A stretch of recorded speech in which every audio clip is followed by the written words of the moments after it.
Tonight, on a special episode of A Current Affair.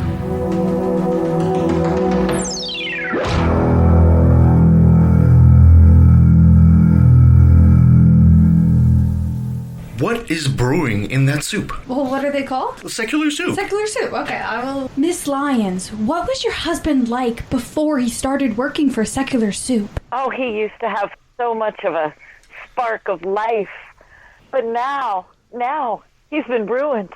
Absolutely ruined. The shocking story of a man driven to desperation. He spends all day and all night staring into the computer screen and just endlessly screaming, "Fuck!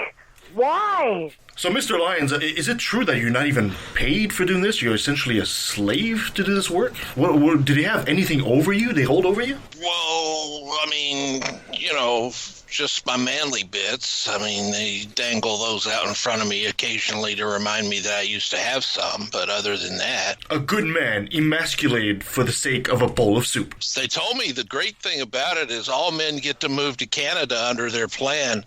So all cis white, straight men have to go to Canada. So I'm looking forward to getting the health care. We go deep undercover to release the information that is shocking America. Miss Lyons, how has this endless work your husband has been under, how has it affected you? Oh, my life is in shambles now. I have a zombie of a husband. He spends all day sitting in that chair, trying to make some sense out of the meaningless noises which just emanate wildly from his speakers. I can barely stand to hear it myself. I've taken up smoking crack, so I have to go outside every 20 minutes so I can have a reprieve from that awful noise. Has slavery come back? Mr. Lyons, are you under duress when you say this question? Did you answer these questions? Are you under duress right now? Blink once for yes. I am completely duressed right now, yes. I have on pants and a shirt. What do they want? Mr. Lyons, is it true that at this point you've done so much of this work now you can't even stand the view of stew or soup or anything liquid? I don't like liquids. I can't even have coffee because coffee reminds me of burnt bean soup. A heart-wrenching, deep undercover investigation reveals the shocking truth. Stop hitting me! I'm almost finished! Stop hitting me! I'll finish as fast as I can! We now come Stop hitting me! All this and much more on A Current Affair.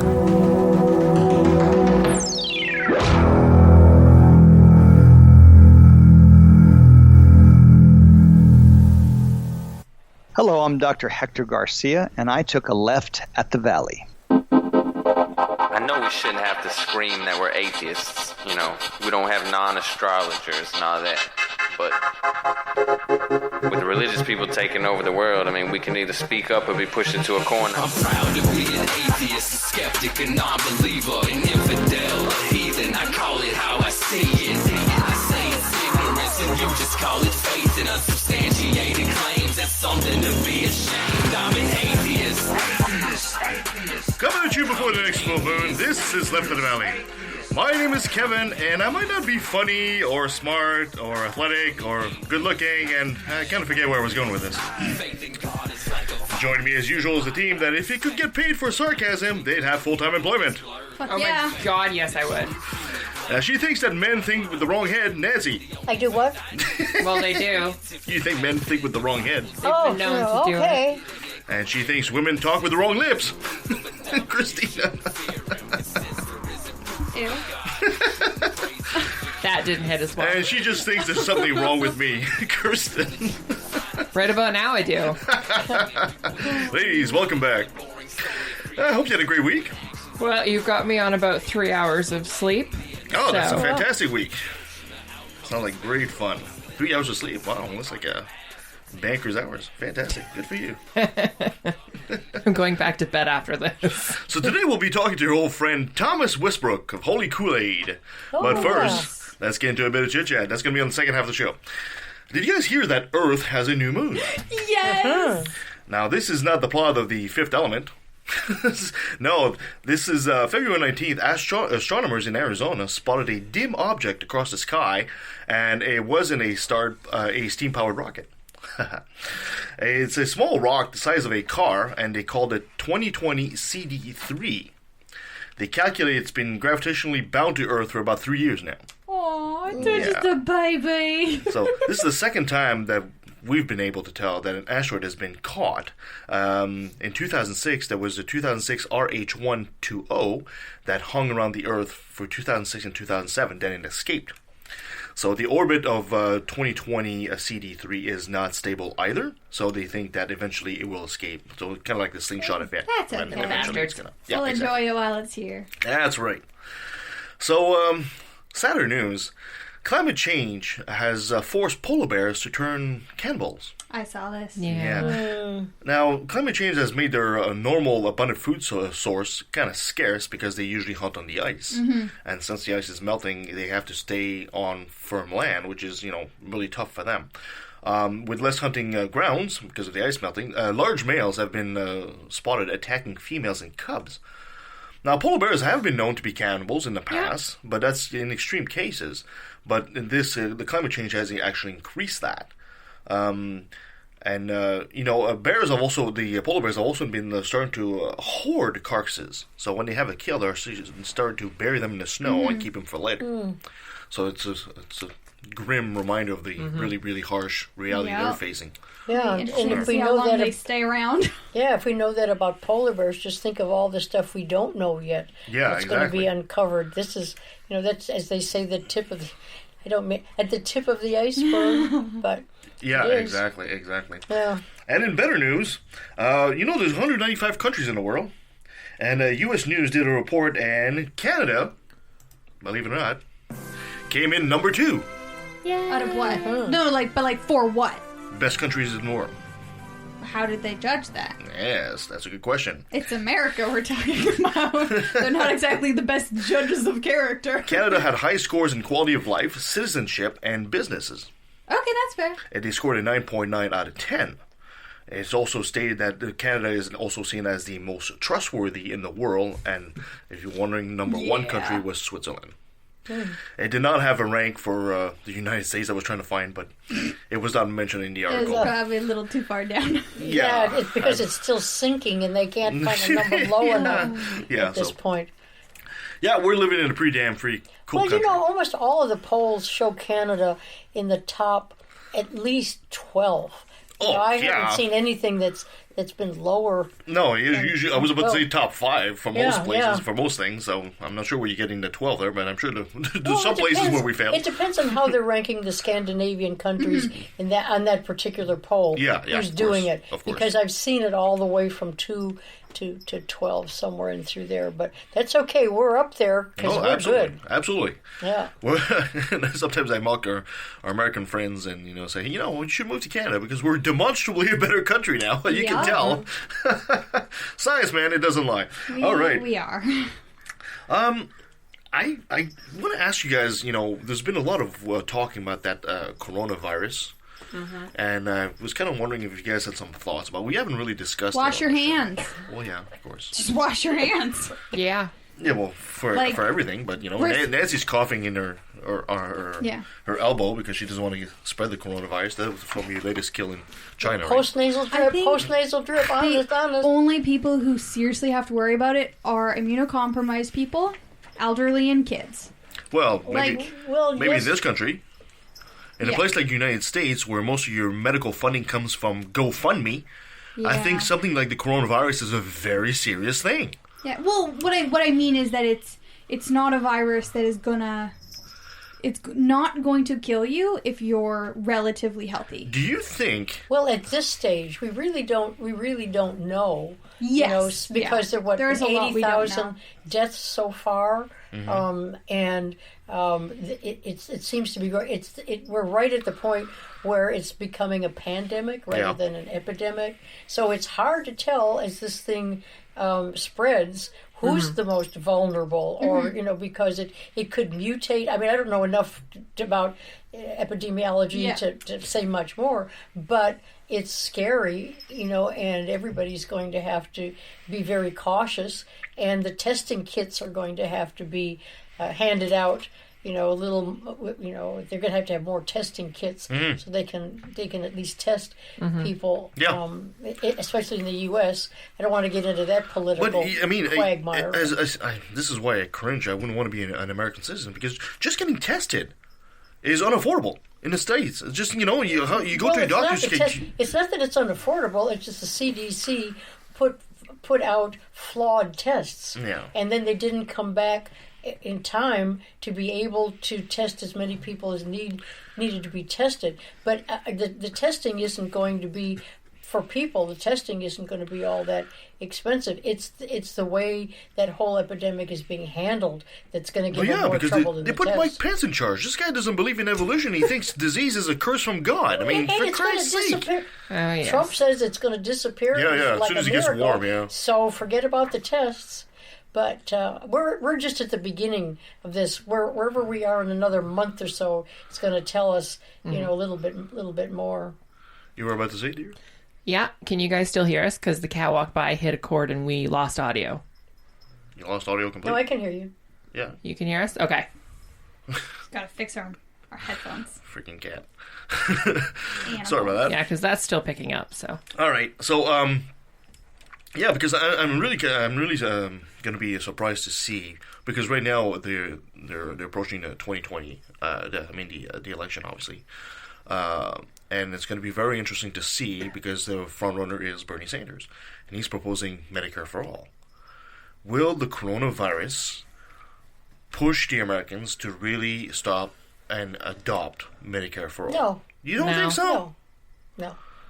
Because this is like a one-time event. This isn't something, that's like chronic. How bad would it have to get for people to start thinking, okay, we need to, I can't shell out $5,000 to get tested for a freaking flu virus. Well, it's not going to cost. The virus testing is not going to be an expense. But the treatment will. I don't know. I don't. I mean, unless they make it some kind of. It's overall. It's the insurance companies that drive a lot of the expense as well. So it's complicated. You can't just say if one thing improves, then everybody's going to say, oh yeah, now we're ready for Medicare. It's a philosophical problem in the U.S. of how they think about Medicare for all, socialism. It's more that than I think resisting Medicare for all. I think eventually they're going to have it, but I don't think the coronavirus is going to be what drives it forward. Yeah, and I mean the coronavirus is just the next thing to go. Yeah. Oh my God, coronavirus, and then in a few years it'll be something else. Exactly. I think for American listeners, they have to understand that Canada wasn't always a country with socialized medicine either. Right? There was a time where we had basically the same kind of medicine state that the Americans have. It happened. A gentleman by the name of Tommy Douglas came in, and basically a politician changed all that, and fairly recently, actually, also in our history. And today, Medicare for all is so ingrained in society that if you're a politician in Canada and you'd be bold enough to suggest going back to an American style, you just committed, political suicide. You're done. People don't even want to talk to you. So you remember, was it like 10 years ago? They had this show, The Greatest Canadian, where they basically did. They were trying to make a contest who was the greatest Canadian of all time, and they had people like Terry Fox. And they had people like Bethune and Wayne Gretzky and Johnny McDonald and stuff like that. And Tommy Douglas came in as the greatest Canadian. The guy who gave us socialized medicine, came in as the greatest Canadian. And today he's a revered figure in Canadian political history. So for American listeners, don't be afraid of this. This is a good thing. This is a really, really good thing. And, They gotta be able to beat that fear. I don't know what it's going to take. Time. Yeah. It's going to take some implementation. But the problem is people are suffering in the meantime, right? But that's been for quite a long time.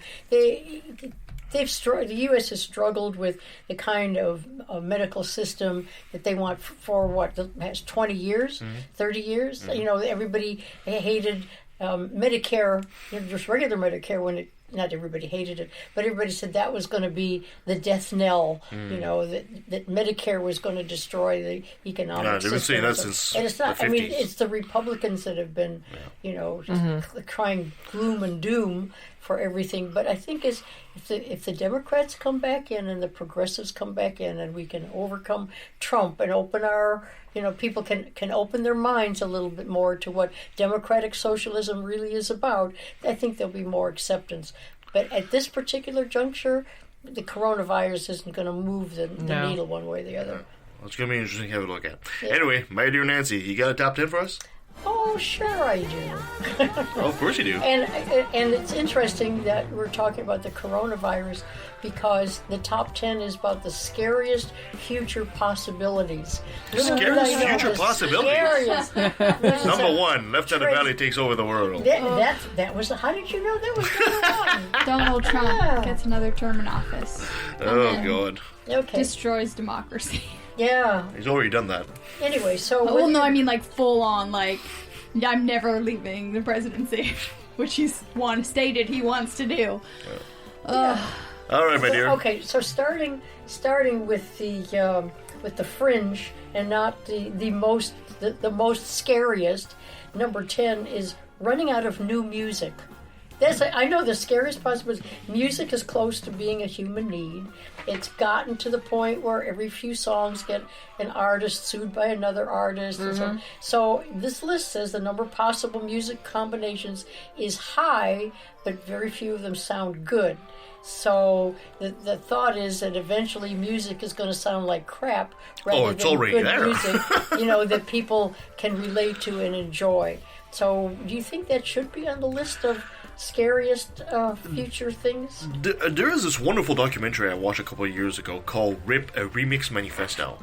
And they talked about copyright law, and we should actually do a show on this, because it's about how copyright law has incredible influence in our lives. Mm-hmm. And it's one of the reasons why people will think today, say, how come there's no good music anymore? Like some of the older guys say, there's no good music. I mean, the best shows you have right now are still acts from the 70s, the Rolling Stones and stuff like that, right? They're still the biggest draws. Why is that?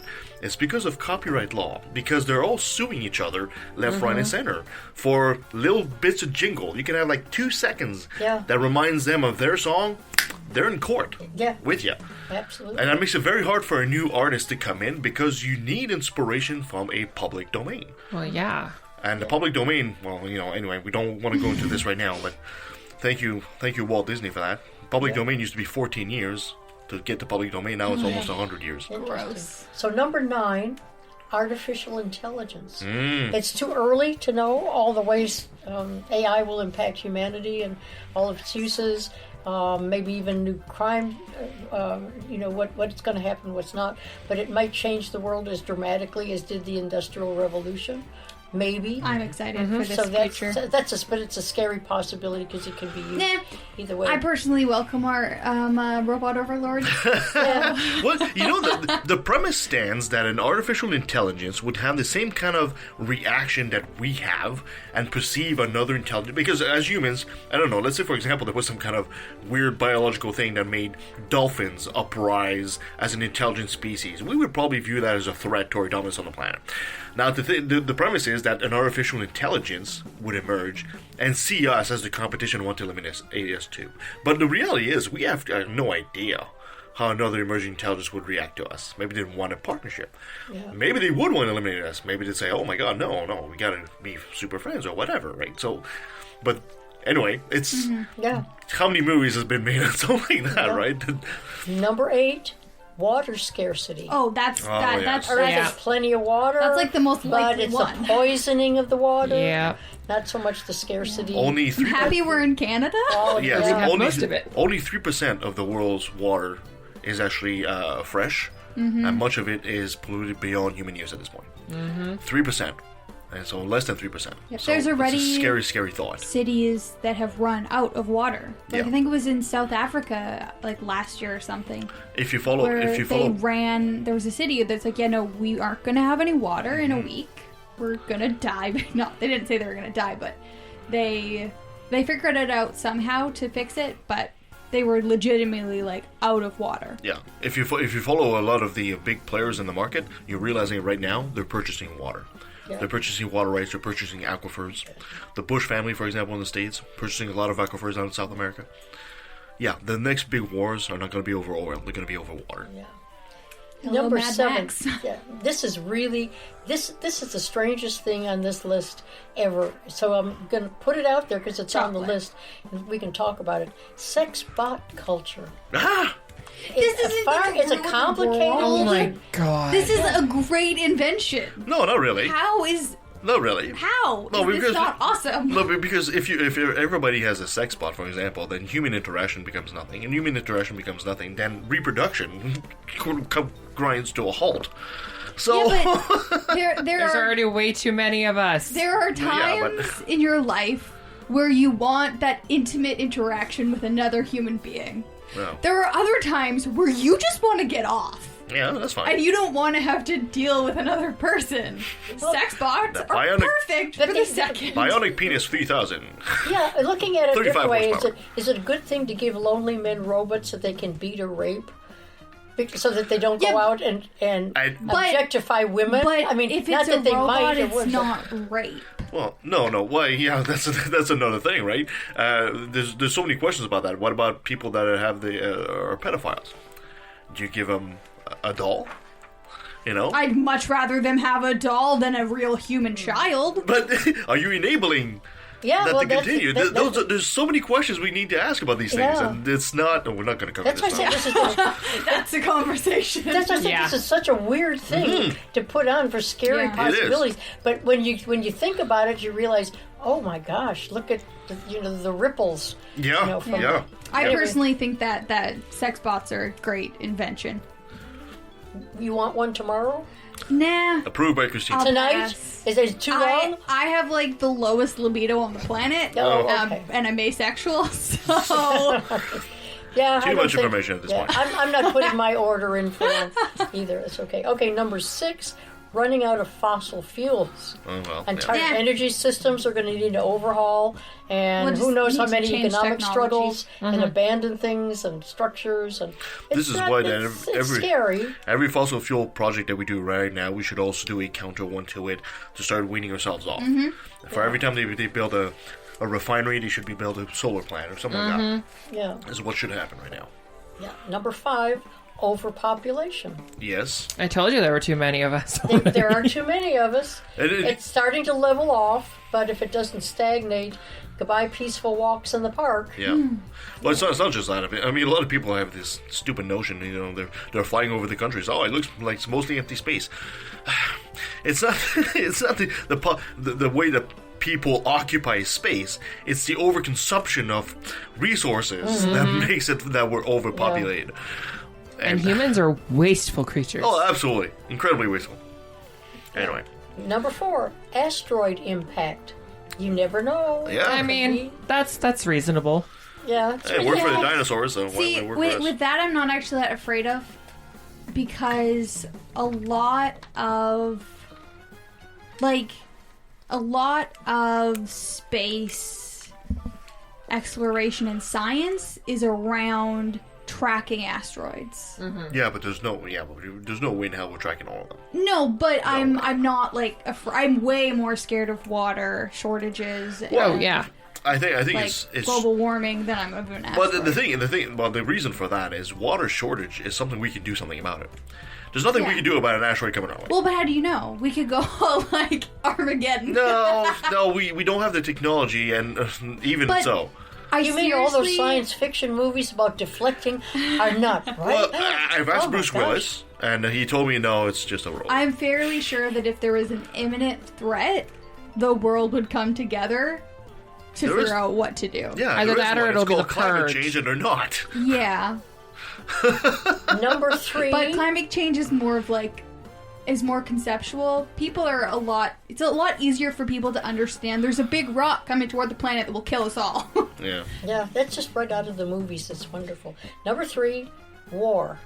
World peace, we don't know how close it is, but just because of horrendous another war would be. You'd think, especially when people like Trump are heading countries. Well, if you listen to last week's Johnson. episode, we talked to Dr. Hector Garcia. I posed a question. It says, in the old days, war was a question of acquiring resources. We don't war for that today because we actually create war as a resource itself. We're creating wealth with fighting. Mm-hmm. So there's a complete other dynamic all of a sudden in why we fight, and it's interesting to see that although we are in a technological adolescence as a species, we could say, when it comes to aggression, we're still very infantile in our thinking. Anyway, it's a great interview. I think I suggest you listen to it if you haven't. We should just give everyone pool noodles. Yes. Number 2. Climate change, which is of what course. we're talking.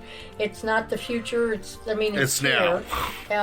It's just that this administration, at least in the U.S., isn't taking it seriously, and it's a ticking time bomb, really, because it's still a big hoax to a lot of people who are in power, and that's I think that the administration is a scarier future possibility than anything else. No, I agree. think they should have put the Republican Party of the U.S. on this list. That's to me that's the number scariest. Okay, anybody want to guess what number 1 scariest future Global possibility warming. is? Well, I think that would fall under climate change, dear. Yeah. That's Oh global my God. climate change. Sorry, I wasn't listening the last 3 seconds. Now That's okay. the behind the scenes. She doesn't even listen to the show as we're doing it. That's okay. I'm so embarrassed. Number 1, antibiotic resistance. Oh, 100%. Yeah. Okay. People 100% over medicate. I mean, anti-vaxxers. It's already a serious issue. Anti-vaxxers, for example, have actually been officially declared a threat to mankind by the UN. Well, and WHO. antibiotics, that actually doesn't have anything to do with No, but I mean anti-vax. No, of course not. But I mean, it's still what the antibiotics resistance is. What's been happening is people have been getting antibiotics overprescribed for everything. Yeah. And evolution happens. Exactly. So simple things that were easily cured with antibiotics are now you just can't fix them anymore because new strains have come that are resistant to antibiotics. Yeah, so exactly. there will most likely come a time where things that used to kill us, could cure them with antibiotics, will start killing us again because we can't help. The bacteria of the virus has evolved beyond, and it can resist whatever it was, penicillin or whatever. Mm-hmm. Yeah. So that's a scary, scary thought. Thank you, Nancy. That was a great list. Yeah, it was interesting. Yes, it was. List, yeah. Let's all come. we can hear again. Yay! It's time for another brilliant moment. Brought to you by religion. Okay. So, sad news. Uh-oh. Oh no. We aren't going to find out if the Earth is flat. What? Or round. No. Please don't tell me. Yeah. Mad Mike Hughes was killed on Saturday afternoon after his rocket crashed on private property in California. No, Mike. I know. Mike. All this steam-powered technology. I really felt sad when I read that. I really did. It's like the end of an era. Yes. Yeah. It's the end of the steam era. Yeah.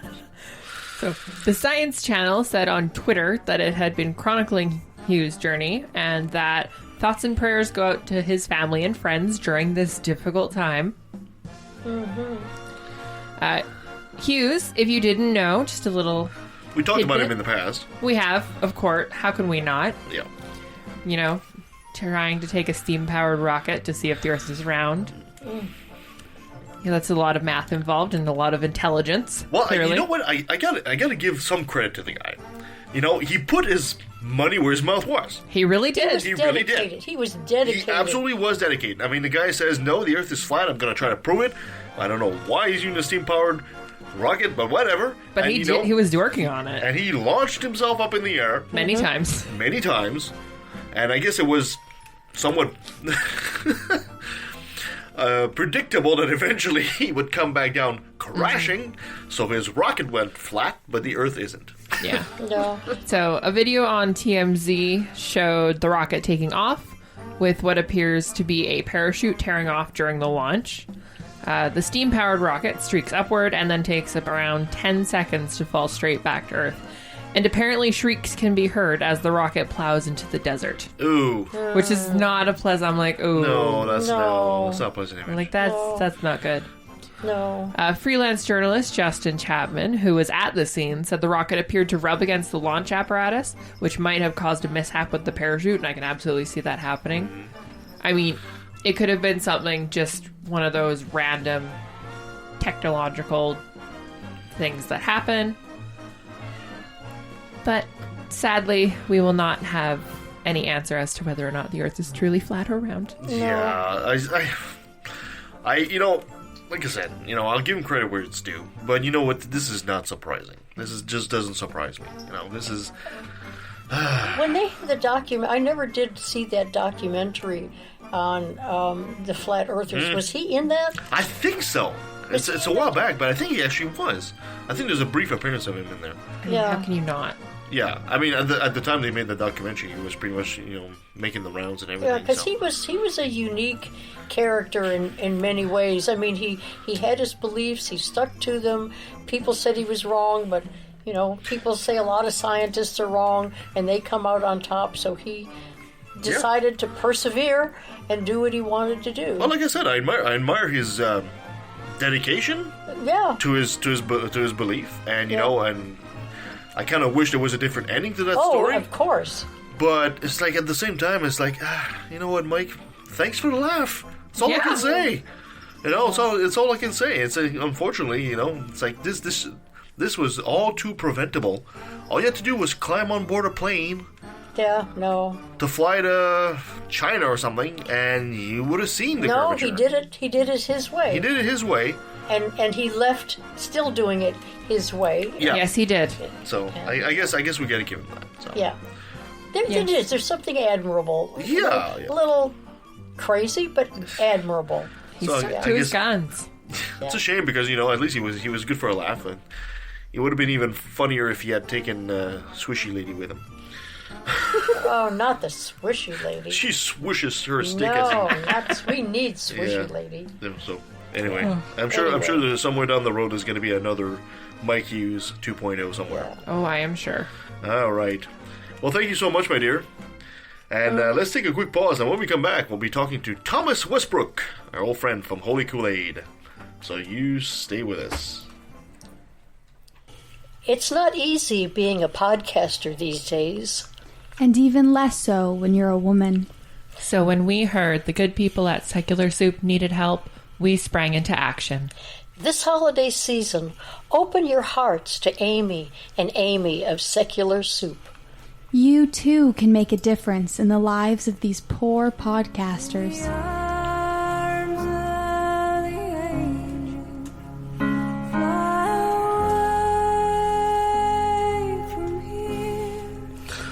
For less than the price of a cup of coffee a day, you too can make a difference. You can help them change their diet of tomato soup and blueberries into something with actual flavor, like rice cakes, white jelly beans, or even tofu. These women work so hard. Allegedly.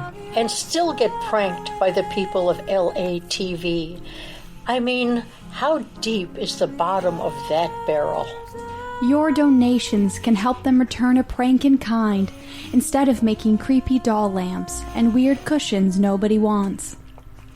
Your kindness can help Amy and Amy find jobs more suited to their incredible talents, like street mime, elevator attendant, or even store mannequin. In this season of giving, your donation might even give them the idea of using a pseudonym instead of the same name. There is hope for the soup. Call now. Operators are standing by. Wow, listen to these phones ring. That's great. Amy can get that new liver she needs. A generous donation will even provide some onions to go with it.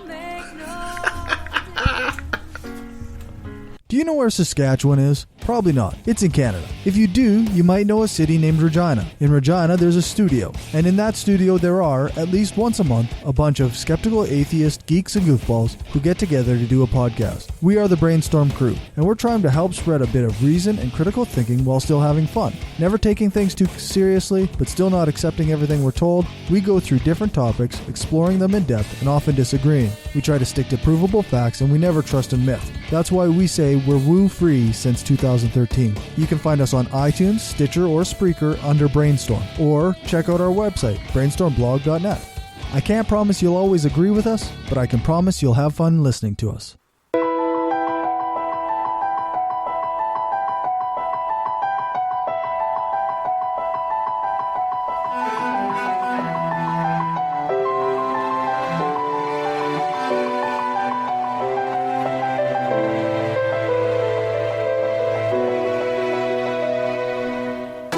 By the end of this century, if emissions keep rising, the average temperature on Earth could go up another 4 to 8 degrees. What I'm saying is the planet's on fucking fire. There are a lot of things we could do to put it out. Are any of them free? No, of course not. Nothing's free, you idiots. Grow the fuck up. You're not children anymore. I didn't mind explaining photosynthesis to you when you were 12, but you're adults now, and this is an actual crisis. Got it? I don't know where the lights are taking us, but something in the night is dangerous. All right, well, our next guest is a returning champion. He's a conference organizer, a podcaster, a YouTuber, a traveler, and he's done everything and anything. He's a snappy dresser and a snazzy dancer, Thomas Westbrook. Holy Koolaid, welcome back. Hi, it's great to be back. Thanks for having me. You say that now, but you will regret this in about 5 minutes at this point. He's been here before. He knows what he's yeah, here for. It was over a year ago since he's been here. It took a year for him to recover from the last time he came. He's a repeat offender. We're okay. We haven't changed. Thomas, how have you been, my friend? I'm doing fantastic. I should be the one warning you guys because you're not sure what you're about to get yourselves into. Well, we're pretty sure, goddammit. We just came like Canadian Atheist Podcast of the Year. We got some credit behind us now. Congratulations on that, by the way. Oh, thanks, man. You're all hard. You're all hard. I'll send you the $50 as we agreed. Thomas, for our listeners that might not have heard you the first time, maybe you'd be so kind to give us a quick bio as to who Thomas Westbrook is. My full-time thing is I make videos online on YouTube that are animated, short, laser-focused educational videos. And I take complex topics and I break them down, mostly relating to science, religion, philosophy, and skepticism. And on top of that, I also organize a conference once a year in Texas called the Faithless Forum. And I had a podcast for a while, but that's no more. But the biggest thing is I travel, I speak internationally, and I do YouTube.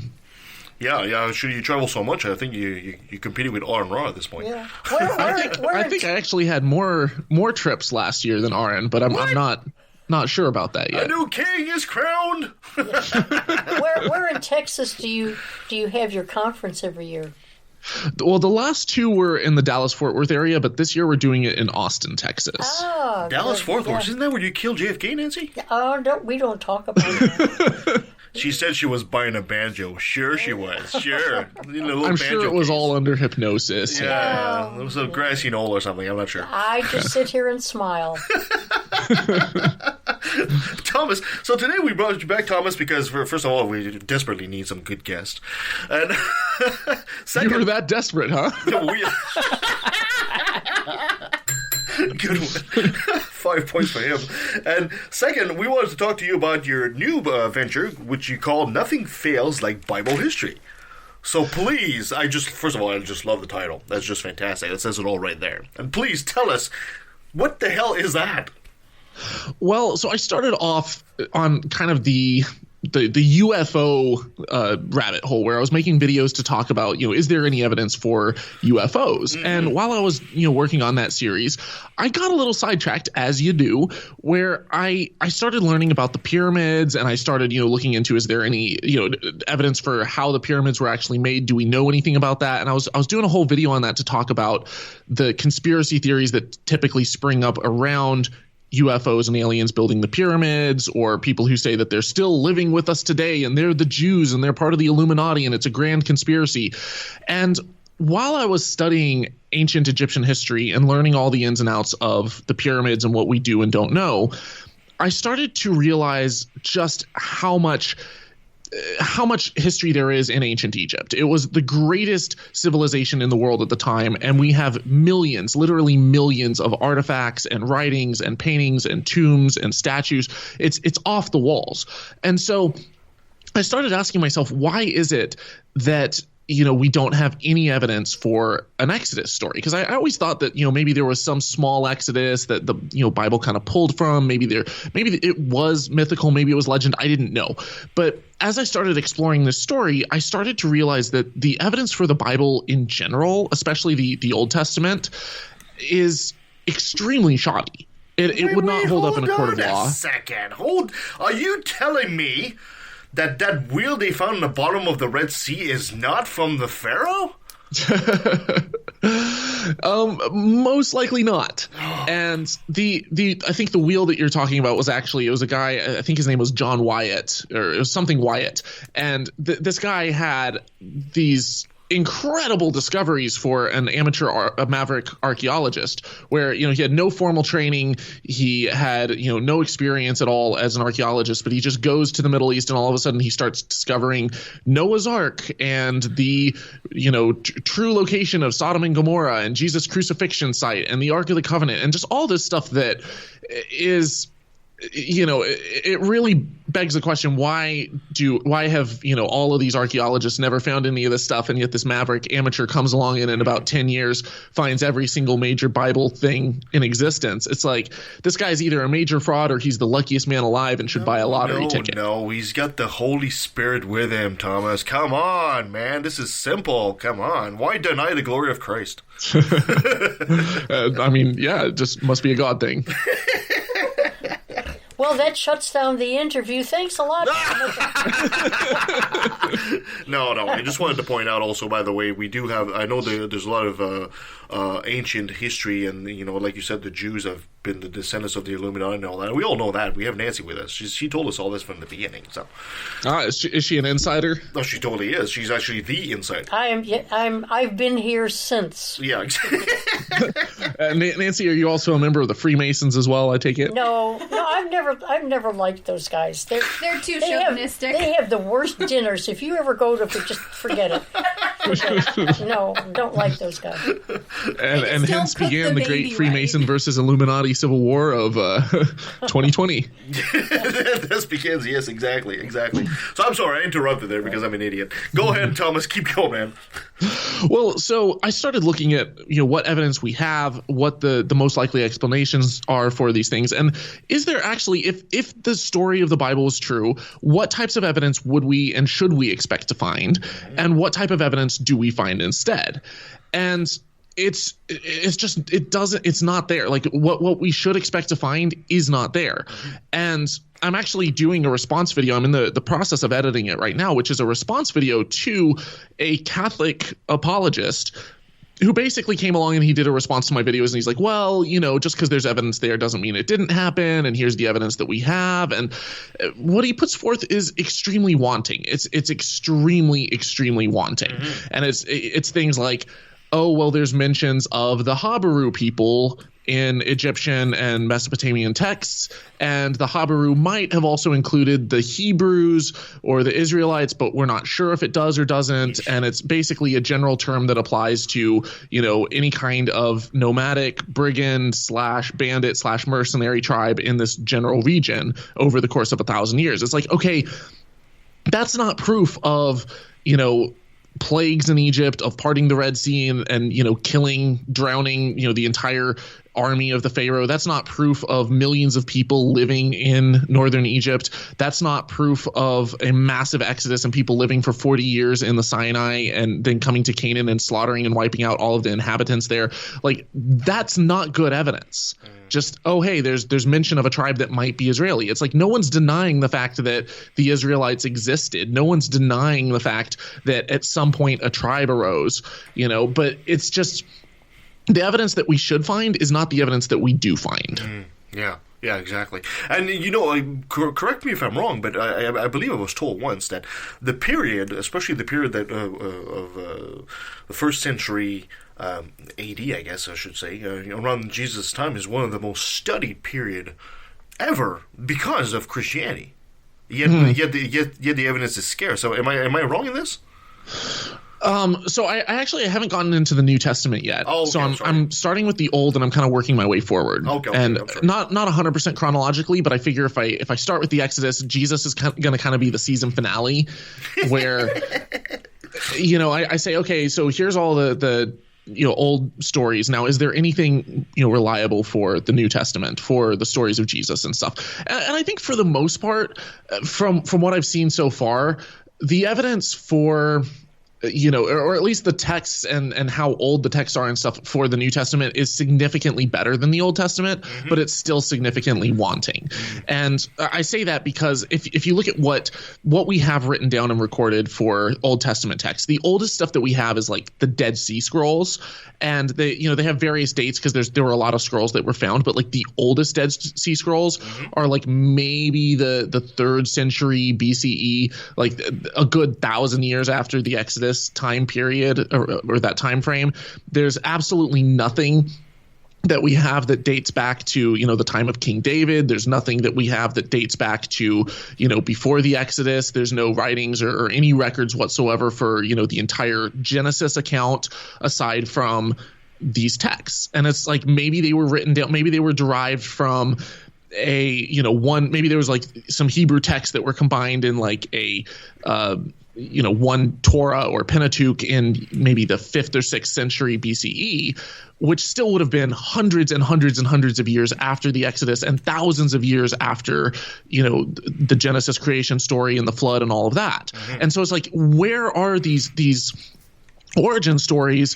Where is the text in between the event allegedly occurring and when it was allegedly written down, and then the hundreds of years later when we actually have the oldest texts that we have currently in existence that are extant? And so there's just this massive gap where it's like, okay, maybe there's little elements, maybe there's little tidbits and stuff of origin stories and truth taken from different tribes and different cultures and kind of amalgamated into one collective story. Maybe there's elements of historicity sprinkled throughout it, and I think that there probably is, but we just don't know where they came from. We don't know who wrote them down. We don't know the first thing about how reliable these stories actually are, because it's based off of second, third, fourth hand accounts. It's all a game of telephone. We don't have the original text, and that's not good evidence. How much influence is there? Because it seems to me, I don't know, as I'm not a historian, just as a layperson, it seems to me there's huge amount of Egyptian influence into the Hebrew text. Is this just me, or is it something that you've noticed as well? There is, and a big part of that is that, and there's also some Semitic influences throughout Egypt as well, and a big part of that is because they border each other. They're literally within walking distance. You can walk from some of the greatest cities in Egypt, like Cairo or Alexandria or something, to Jerusalem in a matter of days. And now these are modern cities, but the same would apply for places like Thebes, Heliopolis, Karnak, Luxor. All of these places are not that far away from the land of Canaan, where the promised land where the Jews allegedly fled to, and where the whole story of the Old Testament and the Bible, most of it takes place. So you expect to see a lot of influence. Well, at the same time too, you have a big period for several hundred years from the time of, I think it was King Thutmose the third or second. I could be wrong on the exact favor, but one of them invaded the land of Canaan and conquered the entire region. He had this great battle of Megiddo, and set up these Egyptian vassal states all throughout ancient Israel, and basically controlled that whole area for hundreds of years. And so you see in ancient Israel, you see remnants of Egyptian influence. You see, mines where Egyptians are mining copper. You see fortresses that have Egyptian hieroglyphics on them. There's gates and stuff of these fortresses that remain to this day in, southern Tel Aviv, which is an area called Jaffa, which is where allegedly Jonah and the whale, where he took off to go out to sea. But it's like these places you can find these Egyptian remnants and these fortresses and stuff. And so it's really not surprising that there's Egyptian influences. It's not surprising that the Israelites would have seen Egypt as an oppressor. It's not surprising that they would have seen themselves as under the yoke of Egypt, because Egypt actually controlled Israel They ruled over these tribes. They set up vassal states. And there's entire museums in Jerusalem that have hundreds of artifacts and monuments and stuff and writings of ancient Egypt taken and found in Israel. So this is completely not disputed. Now, during the time period that allegedly the Israelites were leaving Egypt and fleeing to the land of Canaan was still under Egyptian control. So you have to ask yourself, why is Egypt fleeing from Egypt to more Egypt? Why are they fleeing from Egypt to other Egypt? It doesn't make a lot of sense. And also, why did it take him 40 years instead of 6 days? That's another thing altogether. They were going in circles. And one of the defenses for this that, in the response video I'm replying to is that, actually the time frame is off, that the Israelites, they didn't flee in, the 15th century or the 14th century. They fled a couple hundred years later. And it's as the Egyptian control over this region was kind of dwindling, they hung out in the desert for 40 years, and then they went into the land of Canaan.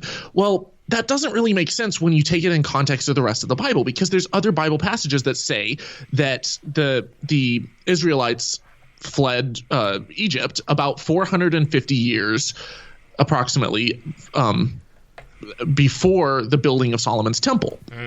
And we have a pretty good idea of when they chronologically placed Solomon's temple. And it's, I think around, off the top of my head, I'm thinking around 950 BCE.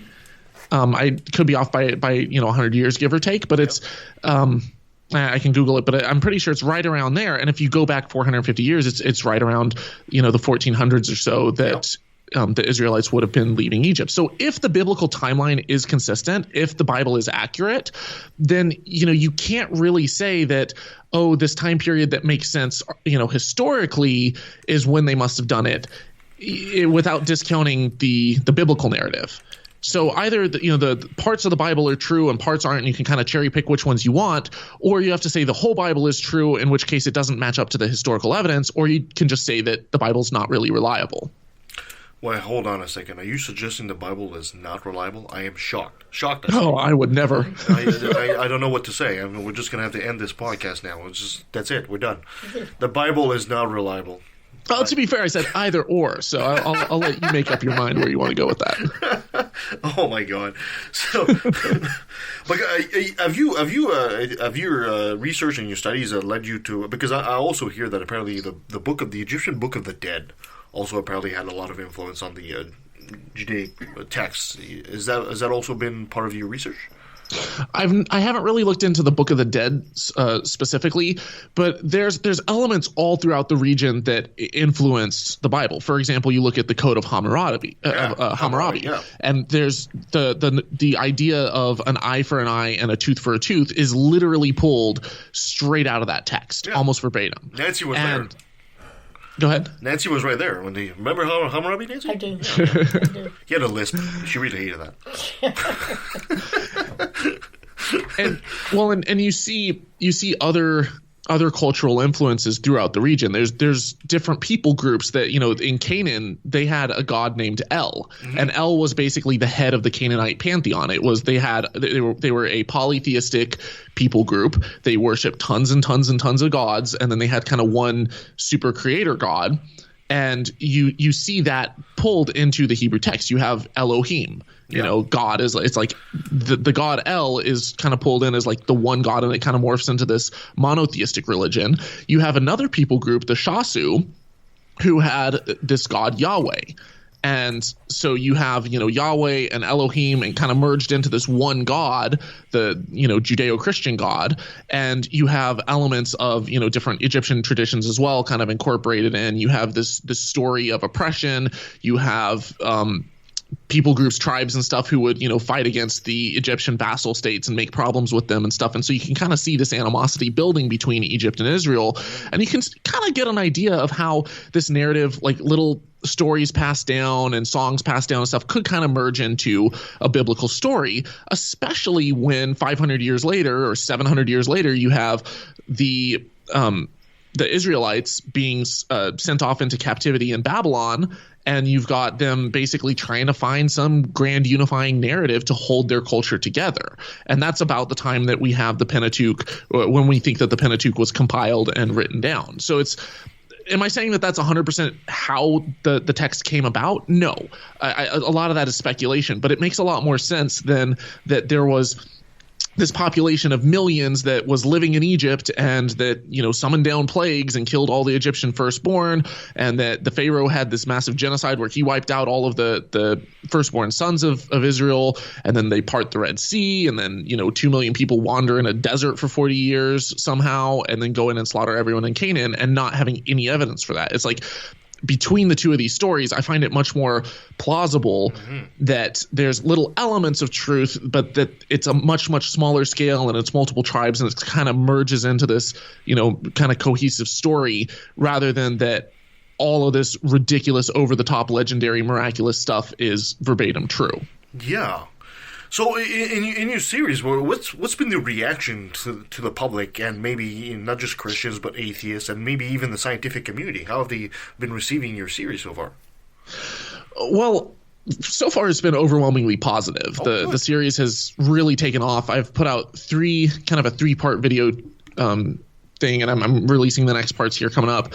I haven't really gotten a whole lot of response from the academic or historic community, but I have had at least one response video from this Catholic apologist, and I think he did a pretty good job. But I think that the evidence that he presents is extremely wanting. Like, he was respectful, seems like a nice guy, seems well educated, and yet at the same time, it's like he's so close when he says, he'll be like, and this is the evidence that we have, but he just doesn't quite connect the dots with the fact that the evidence that we do have and the story in the Bible don't match up. And he even says, he's like, I don't think that there was an actual exodus in the sense of millions of people, and I don't think that it was, that all of this is literal, but it still somehow came from somewhere. It's like, yes, that's exactly what I'm saying. It wasn't literal. It's not a true story. There may be little elements and nuggets of truth, but that draws the validity of the Bible as a history book into question, because you start having to ask yourself, how much of it is reliable? How much of it is allegory? How much of it is exaggerated? Did Adam actually eat an apple, or is that allegory too? Was original sin not actually a thing that happened? Did Christ die for an allegory? Did Christ exist at all? Was he an allegory?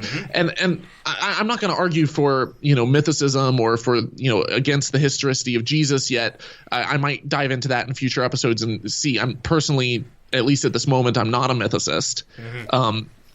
But I don't think it really matters. It's like, if you look at the origin stories of Genesis and Adam and Eve and the flood and all of that, and if you come to the conclusion that there's absolutely no way that this story is possible, then that is the foundation. Those are the building blocks for the entire rest of the Gospels and of, the story of Christ and salvation and everything. If you don't have a fall, what's the point? I totally agree. But at the same time, you say you don't want to pronounce yourself as a mythicist, but you're talking about Jesus. But what about these ancient figures? You take, for example, Tom Thompson, who basically refuted that Moses ever existed. Has your research pointing out the same kind of support his conclusions? Have you delved into the subject yourself? Well, so with characters like Moses, it is so far back that it's hard to conclude one way or the other if there was a character named Moses. Now, we don't have any written records of Moses. We don't have anything written down that makes us think that there actually was a character named Moses.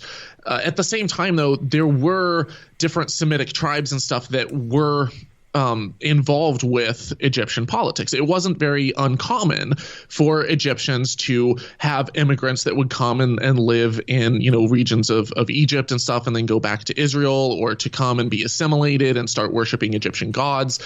And during that time period, we even have a Semitic people group called the Hyksos, and it was a military people group that came in and they completely conquered northern Egypt, and they set up a dynasty, and there was a dynastic reign of Lower Egypt. Now, Lower Egypt is northern Egypt and Upper Egypt is southern Egypt, so it's a little confusing, but they're in kind of the northern Delta region, and they set up a capital called Avaris in the kind of right in the Nile Delta area, and it was the biggest city in the world at the time, and we have extensive records about this.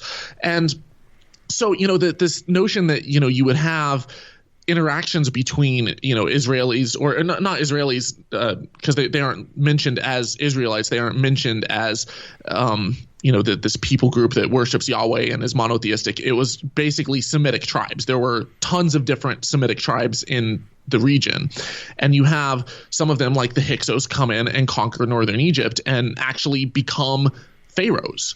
But is that on par with the biblical story of a slave boy being sent in the river in a reed basket, being discovered and becomes the Pharaoh's son and gains all of this power?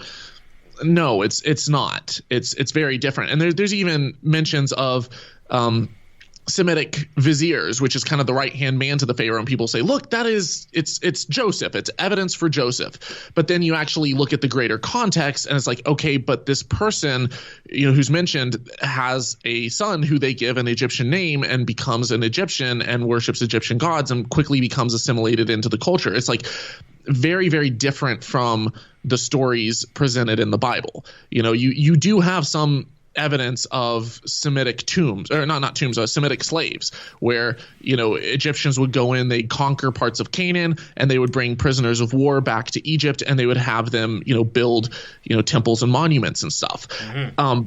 And you can point to that and be like, look, it's evidence of the Egyptians or the Israeli slave population in Egypt. But then you can't just cherry pick. You can't just take little bits without the greater context. You have to have a better understanding of Egyptology, and most people don't when they're just looking for evidence for the Bible. But you sit down and you talk with an Egyptologist and they're like, okay, let's take a look at that. And there's a specific tomb. I'm drawing a blank on the name of it, but it's it has these depictions of Semitic and Nubian slaves making bricks. Okay. And you're like, okay, but what is the context? Okay, well, there's actually hieroglyphics on, next to and around the pictures that tell the story. And it's the story is these are not a Jewish population that came and traveled to Egypt to, avoid a drought, which is what the biblical story, the biblical narrative is, that Joseph brought his family to Egypt, that they settled in, that, they started to populate the area, and then they became slaves, were enslaved by the Egyptians. That's not the case. The case is, King, I think it was Thutmose III, conquered, part of Canaan, and it says these are the POWs that he brought back. So he brought back a small collective pocket of POWs.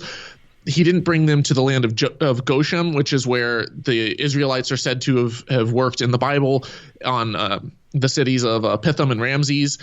Instead, it's hundreds of miles down south, and it's in Karnak, and they're building temples and they're POWs. So it's a very different narrative. There's just it doesn't match the biblical story. So if there was this population of a couple million people living in Avaris, which would later become Ramses in the Bible, where the Israelites left from, you would expect to see that narrative. You would expect to see that story. You'd expect to see something in the Egyptian text saying, we have this massive slave labor shortage because Egyptians kept detailed records. We have records of them saying, here's the workers that work in this area. We need more workers here. Let's move some over here and stuff like that. And you would expect to see some of them being like, there's a massive slave labor shortage, and we just lost all these firstborn sons, and the entire army was wiped out, and the gods opened up the Red Sea and swallowed the Pharaoh's army. And, you'd expect to see, Stella cursing the Israelites and saying how, they're the dreaded, hated enemy, and curses against Yahweh and all this stuff. But you don't see any of that. You don't see any records of it. It's incredibly lacking. And what you do see instead is exactly what you would expect to find if two bordering nations would have, trade and, occasional conquests and stuff like that.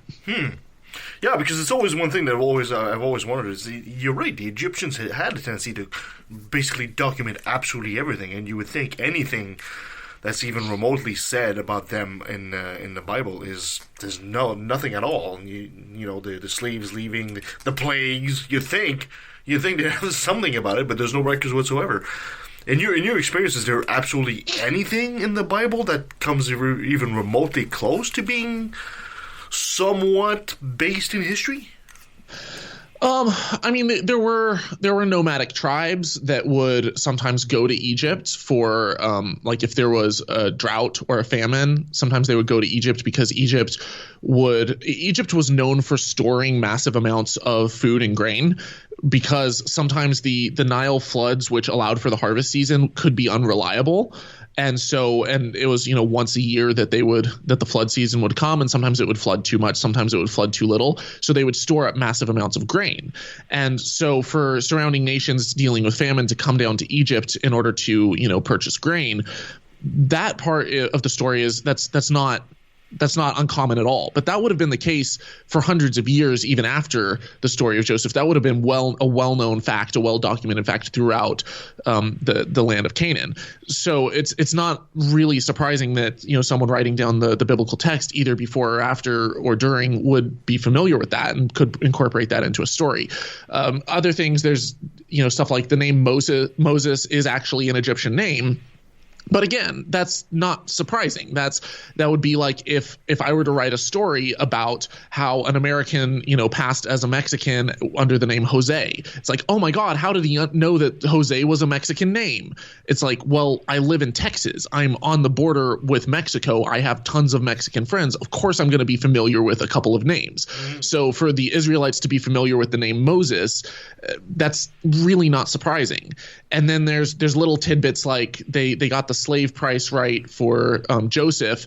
They said it was 20 shekels, even though the price later went up to 30 shekels. They got it right by the old price, which it would have been the price at the time, even if they wrote it down hundreds of years later. Okay, but again, that's really not that surprising, because I could write a story about the Revolutionary War and ask some people or look up some stuff, or maybe have some songs passed down or something, or some poetry or written records that talk about how money has inflated, or I can talk about muskets and not machine guns because I'm aware enough about history or know enough about the culture to avoid those certain anachronisms. Mm-hmm. So what do you think that with all this evidence, or lack of evidence in many aspects, that you still have most of academia and archaeological circles will still somewhat uphold the historicity of the Bible? In your experience, is it why isn't this more public?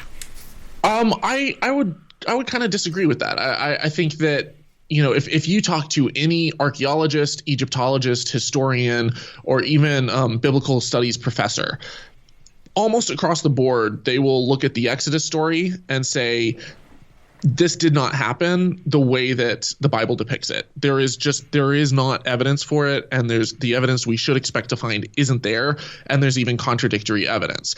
Now, as far as the rest of the Bible, there are elements of history sprinkled into it. There's mentions of King Nebuchadnezzar and King Darius and stuff like that. There's mentions of the Babylonians coming in and taking the Jews into captivity. There's all this stuff that is written in a time period where this stuff is taking place, and I think that the Bible is potentially a useful tool in terms of getting an idea of what might be true, but it's not really that reliable, and you have to take a lot of it with a grain of salt. You can't just look at a biblical story that has these grand narratives of these amazing victories written, of course, by the victors, of course, or alleged victors, of God intervening and just coming in and the angel of God slaughtering hundreds of thousands of people. Those passages usually bear a whole lot more scrutiny. But if you have a biblical kind of more historical section of the Bible that's talking about the invasion of Persia or of Babylon, and you kind of complement that with what we know about the time and with the customs of the Babylonians and with the writings and records that we have throughout the rest of Mesopotamia, it's a good complementary source to some extent. But again, you almost every historian is fully aware that with all of the over-the-top miracles and legends and exaggerations, you have to take it with a grain of salt. Yeah, I totally agree. Wow. So if people want to get more into this kind of research and want to start looking for themselves, aside your videos, of course, where would they start? Where would be a good resource? Well, of course, with your videos, of course, we'll plug those in as well. But what would you recommend a person that wants to get into this? Because I find history is as fascinating and really kind of screws up your whole belief system for sure once you have an understanding of it. So what would you send these people? Ooh, that's hard because a lot of my research has kind of been all over the place. So I'll take a particular topic that I'm interested in. So for example, maybe I'm wondering, is there any evidence for the Exodus? And a lot of times I'll actually start with the Christian arguments. And I'll start with, Bible archaeology or with, arguments from biblical scholars or biblical historians. And I actually try to go to academic papers and journals and stuff to try to find this stuff. Mm-hmm. Or I'll look up something like, Haaretz, which is a Jewish newspaper publication, or just Wikipedia. And then I'll kind of start looking at and kind of unraveling the thread. So I'll be like, okay, so they claim that this happened. Is there any, contradiction? Is there any controversy here? Is there academic consensus? And then I start looking at other biblical scholars who might have, contentions with it. So, for example, one of the claims that is brought forth for the reliability of the Exodus story is there was some text that we found in Hebrew from the 10th century. And so they're like, look, if we had Hebrew text in the 10th century, then they could have been writing down these stories and not just passing them word of mouth. And to some extent, you have to apply a little bit of skepticism and just critical thinking to it and ask yourself, okay, does that even matter, or is that a red herring? Who cares if they had Hebrew text? They could have written down stories in Egyptian hieroglyphics. It makes no difference. We still don't have the text. What is the earliest text that we have? So you can go on Google and you can look stuff up, and you can go on. Wikipedia is great because a lot of times, even if Wikipedia can be edited by anyone, typically they'll cite sources and link to other academic scholars' books, and you can kind of read through, either ebooks online or go to the library and find sources there. Academic college libraries are a great place to go to look into this stuff. As far as just having a one size fits all, hey, here's where you go to get the best information, I really can't point you in just one direction, just because it's a lot of it is scattershot. You'll find, hey, there was a historian that documented this in the 4th century AD, and you can find, the written text on this one website over here. And sometimes it's, hey, here's a, historian that wrote down a, in-depth analysis of this in, some academic journal here.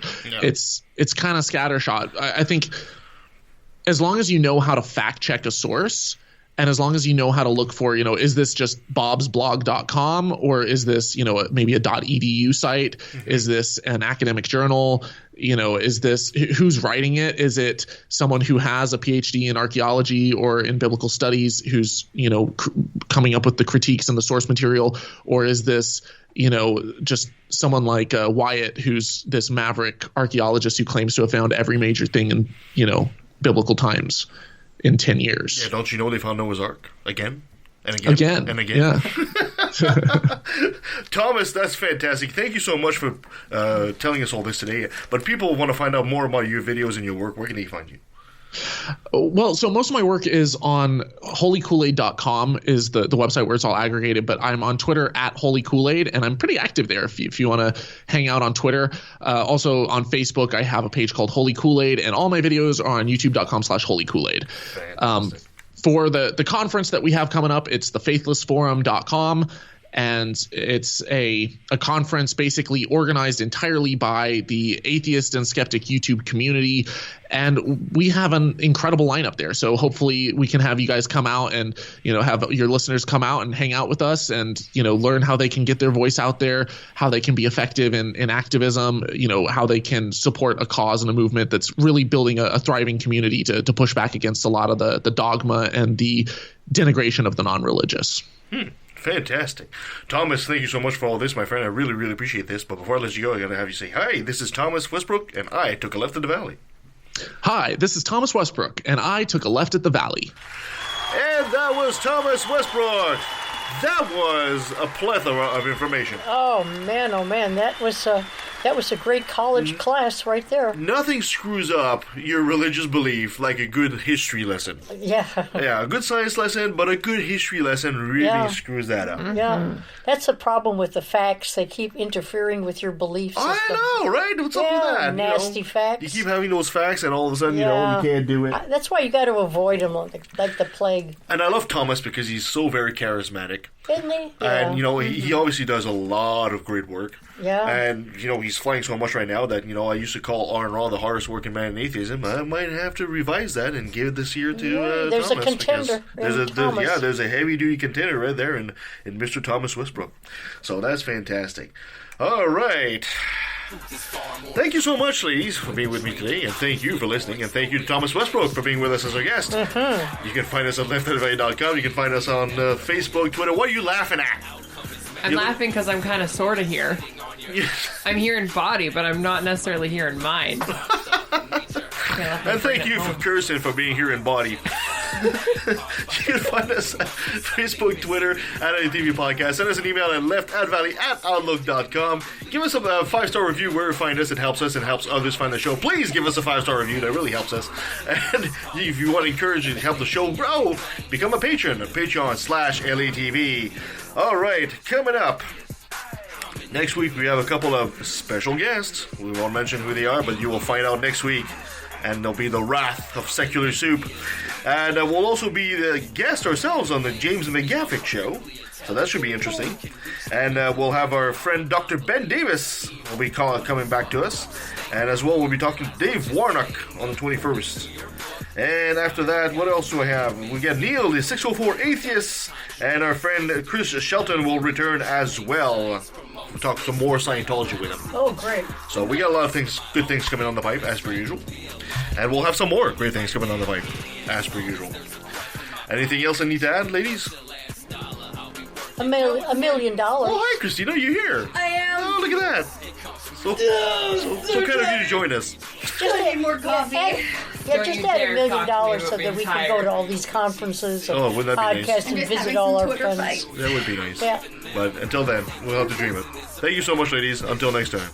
And believing they got assigned by your parents. I'm proud to be an atheist, a skeptic, a non-believer, an infidel, a heathen. I call it how I see it. I don't care what you guys say. I think Thomas is a good man. Hey,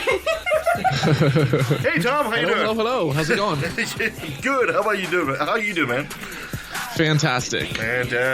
Awesome. Perfect. Look at that. Good to have you with us again. This is Nancy here.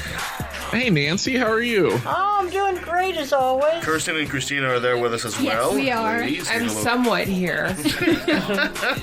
Well, hello to you. It's you said Kristen and Christina? Kirsten. Or Kirsten and Christina. Yes. Okay. I'm gonna try to put the names to the voices, but it's a little challenging. Well, this is Christina. I'll just talk so you can get my voice in your head. This is what I sound like. Okay, Kirsten, now your turn. Now wait a minute, Thomas. Hey, Thomas, don't worry. You get the 3 Ks and Nancy. Yeah. So just forget about it. It's not the first time he's been on this show. He should know us by heart by now, right? He knows everything about us, right? He does his research. Thomas does his research. I mean, I know your favorite pets and their favorite dog food. Don't mean it sounds so hateful.